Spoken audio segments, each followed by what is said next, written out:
Le Mali vise une production de 11,9 millions de tonnes de céréales pour la campagne agricole 2026, soutenue par un budget de 164,4 milliards de francs CFA. Cette ambition traduit la volonté des autorités de renforcer la production agricole malgré les nombreux défis auxquels le secteur reste confronté. Quelques jours après l'interdiction de l'importation et de la circulation hors des villes des motos de 125 cm3, le marché de Jakarta connaît une forte hausse de la demande. Dans plusieurs régions du Mali, les prix ont augmenté jusqu'à 100 000 francs CFA sous l'effet de la raréfaction des stocks disponibles. Le Cap-Vert s'apprête à disputer la première Coupe du Monde de son histoire. Les Requins bleus ont créé la surprise en terminant en tête de leur groupe de qualification devant le Cameroun. Logés dans le groupe H, ils débuteront leur aventure mondiale le 15 juin face à l'Espagne. Vous êtes nombreux à nous suivre un peu partout dans le monde. Merci de votre constante fidélité. Bonsoir à toutes et à tous. Bienvenue aux informations. La campagne agricole du pays s'est fixée pour objectif de voir grand cette année, alors que Bamako vient de valider un budget de 164,4 milliards de francs CFA pour sa campagne 2026 et vise 11,9 millions de tonnes de céréales. Les autorités affichent une confiance que le terrain ne partage pas toujours. Retour sur un pari agricole aussi ambitieux que fragile avec Ibrahim Babi. Les chiffres donnent le vertige, mais le contexte tempère l'optimisme. Le Mali se fixe un objectif record pour sa campagne agricole 2026, à savoir produire 11 916 750 tonnes de céréales, soit une progression d'environ 464 000 tonnes par rapport à la campagne précédente. Un objectif validé le 2 avril dernier lors de la 16e session du Comité exécutif national de l'agriculture. Les travaux champêtres pour cette campagne ont déjà commencé dans l'ensemble des zones parce que les premières pluies sont déjà tombées, donc les producteurs sont déjà dans les champs. Pour atteindre ces objectifs, le pays a mis la main au portefeuille. Le budget global alloué à la campagne agricole 2026 s'élève à 164,4 milliards de francs CFA contre 161,4 milliards de francs CFA en 2025, soit une hausse de 2%. Mais toute cette architecture chiffrée repose sur une variable que nul budget ne maîtrise, la pluie. Le principal défi pour l'appareil productif demeure la variabilité des conditions climatiques. Concernant les enjeux du changement climatique, il n'y a pas d'alternative pour l'instant mise en place pour faire face à la situation du changement climatique parce que ni l'État ni les partenaires n'ont quand même cette capacité de dire qu'il va pleuvoir et voilà les normes de pluie qui vont venir. Est-ce qu'on a des dispositifs pour que les champs ne soient pas inondés? Donc ce sont aujourd'hui des grands défis auxquels nous devons faire face. Le pari agricole de 2026 est donc posé. Pour rappel, la campagne de 2025 avait livré 11 452 540 tonnes de céréales, accompagnées de 433 700 tonnes de coton et de 122 671 tonnes de poissons. Des résultats officiellement qualifiés d'encourageants par les autorités, obtenus dans un environnement pour le moins difficile. Pendant ce temps, le ministère des Mines a décidé de suspendre les activités d'orpaillage sur toute l'étendue du territoire national du 15 juin au 30 septembre 2026. Une mesure qui vise à prévenir les accidents fréquents durant la saison des pluies. Djeneba Samake.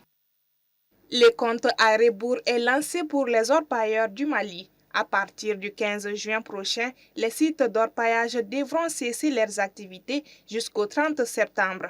Cette décision des autorités intervient à l'approche de l'hivernage, une période durant laquelle les risques d'effondrement des puits, d'inondations et d'accidents augmentent considérablement sur les sites artisanaux. Il y a beaucoup de situations qui font que, avec la fermeture, nous pouvons préserver la vie humaine des artisans miniers et préserver l'environnement. Parce que nous avons constaté il y a beaucoup d'années où, sans la fermeture, il y a eu des accidents, beaucoup d'accidents. Et nous appelons les artisans miniers, à travers les coopératives, les unions, les fédérations, afin de respecter structurellement cette décision du ministère des Mines. Au-delà de la sécurité, cette mesure concerne un secteur qui fait vivre des milliers de familles à travers les pays. L'orpaillage artisanal constitue aujourd'hui une importante source de revenus pour de nombreux jeunes et ménages, notamment dans les zones rurales. Pendant plus de 3 mois, les travailleurs devront donc trouver d'autres activités génératrices de revenus. Quand vous fermez les sites d'orpaillage, l'orpailleur ne vit que de ça. Ils n'ont pas d'autres activités. Et l'activité principale au-delà des mines, c'est l'agriculture.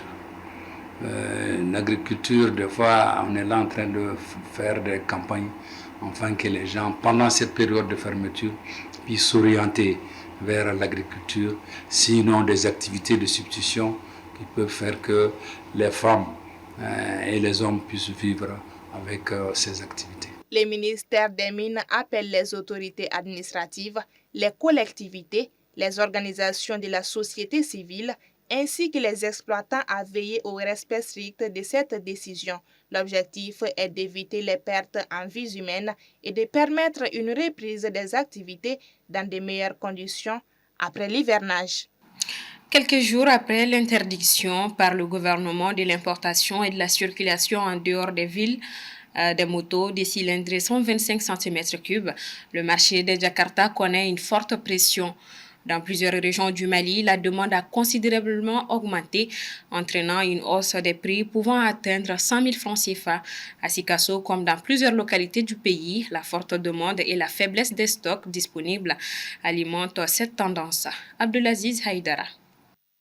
Depuis la décision du gouvernement prise le 3 juin dernier d'interdire l'importation, la commercialisation et la circulation des motos de cylindrée 125 cm3 en dehors des villes, les motos Jakarta sont devenues très convoitées. Cette forte demande est particulièrement perceptible dans les régions où les motos constituent les principaux moyens de déplacement des populations rurales. Dans plusieurs localités du pays, notamment à Sikasso ou à Gao, cette nouvelle dynamique a entraîné une hausse significative des prix. En plus de l'augmentation des coûts, certains marchés font également face à une pénurie de ces motos. Ici à Sikasso, les gens se dirigent vraiment vers l'achat des motos Jakarta parce que c'est que nous sommes dans une ville frontalière et puis les paysans se déplacent beaucoup, surtout les commerçants, pour aller dans les foires des villages environnants.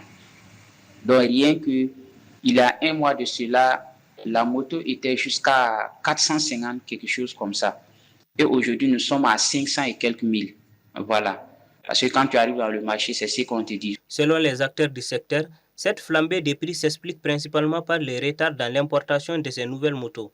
Les stocks actuellement disponibles sur les marchés maliens étant limités, les vendeurs ajustent leurs tarifs à la hausse. Les augmentations varient toutefois selon les localités et les commerçants, avec des écarts compris entre 50 000 et 100 000 francs CFA. Dans ces moments-là, il n'y a pas eu beaucoup d'importations, donc le peu qui est dans le marché, eux aussi, ils ont augmenté un peu, mais pas ce que les gens sont en train de dire que les prix ont doublé ou triplé, non. De 390 000 à 400 000, il y a des gens qui sont en train de vendre à 450 à 460 000. Les commerçants soulignent cependant que cette situation ne concerne pas uniquement les motos Jakarta. Ils rappellent que tout produit devenu rare sur les marchés connaît généralement une augmentation des prix en raison du déséquilibre entre l'offre et la demande. Hors de nos frontières, la République démocratique du Congo fait face à l'une des plus graves flambées d'Ebola de ces dernières années. Son système de santé est confronté à la colère du personnel médical qui annonce un mouvement de grève à partir de demain 11 juin. Aminata Keita. En République démocratique du Congo, les syndicats de médecins ont annoncé un mouvement de grève dans les structures sanitaires publiques du pays à compter de ce jeudi 11 juin, dénonçant des conditions devenues intenables au moment même où le pays tente de contenir la propagation du virus Ebola. Sur le terrain, les soignants décrivent une situation alarmante.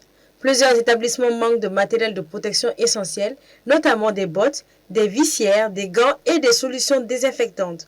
Dans certaines zones, les agents de santé sont contraints d'improviser face à la pénurie, augmentant ainsi leur exposition au virus. Au moins plusieurs dizaines de professionnels de santé ont déjà été infectés depuis le début de l'épidémie. À cette situation s'ajoutent des retards dans le versement des primes et salaires. Des médecins et infirmiers affirment travailler sans relâche depuis plusieurs semaines, parfois sans repos suffisant, dans des centres de traitement débordés. Cette accumulation de difficultés a alimenté un mouvement de protestation et des arrêts de travail dans certaines structures sanitaires, faisant craindre un affaiblissement de la réponse contre Ebola. Les organisations syndicales de la RDC réclament l'application de plusieurs engagements pris en faveur du personnel médical, notamment sur les salaires, les conditions de travail, la persistance de difficultés liées au manque d'équipement, le renforcement des moyens alloués au secteur de la santé et les conditions d'exercice dans de nombreux établissements de santé. L'OMS a annoncé lancer un vaste plan de mobilisation financière et logistique afin de renforcer la surveillance, le traitement des malades et la protection des personnels de santé. A noter que depuis mai 2026, ce sont près de 600 cas confirmés d'Ebola et plus d'une centaine de décès qui ont été annoncés en RDC. Sport à présent, mondial 2026, le Cap-Vert s'apprête à vivre le moment le plus vertigineux de son histoire footballistique. Sous la houlette de Bubista, les Requins bleus ont dominé leur groupe de qualification devant le Cameroun et s'offrent un mondial historique.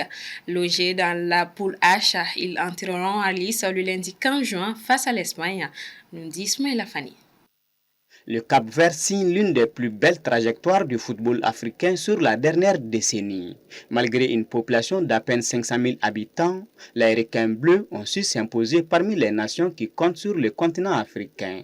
Devenus des habitués de la CAN, ils décrochent désormais une qualification historique pour la Coupe du Monde. Derrière cette réussite, le sélectionneur Pedro Brito du Bubista. L'ancien international a bâti un groupe solidaire combinant des joueurs évoluant en Europe et un style de jeu basé sur la discipline et l'effort collectif. Son équipe se distingue par son organisation millimétrée et son bloc défensif quasi infranchissable. Sous sa houlette, le Cap-Vert a d'abord atteint les quarts de finale de la CAN 2023 en Côte d'Ivoire avant de basculer dans une autre dimension en décrochant ce billet pour le Mondial 2026. Dans son groupe de qualification, le Cap-Vert termine en tête devant le Cameroun avec 23 points sur 30 possibles.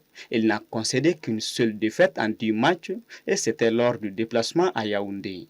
Pour sa première Coupe du Monde, le Cap-Vert tombe dans une poule H très relevée. L'Espagne pour débuter, l'Uruguay ensuite, puis l'Arabie Saoudite en troisième match.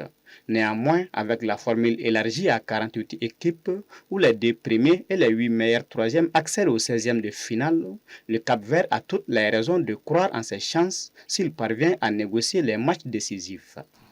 Et on termine avec cette triste nouvelle. Le football malien est en deuil. Kassoum Koulibaly, plus connu sous le nom de Yambox, est décédé le 9 juin 2026 à Paris. Ancien président de la Ligue de football de Bamako et ancien premier vice-président de la FEMAFOOT. Il a marqué de son empreinte le développement du football national. La Fédération malienne de football a salué la mémoire d'un dirigeant engagé et adressé ses condoléances à sa famille ainsi qu'à l'ensemble de la communauté sportive. Que son âme repose en paix. Voilà, c'est ce qui referme ce 1945. Merci de votre constante fidélité. Le programme continue sur la télé qui vous allume. Bonsoir et à demain.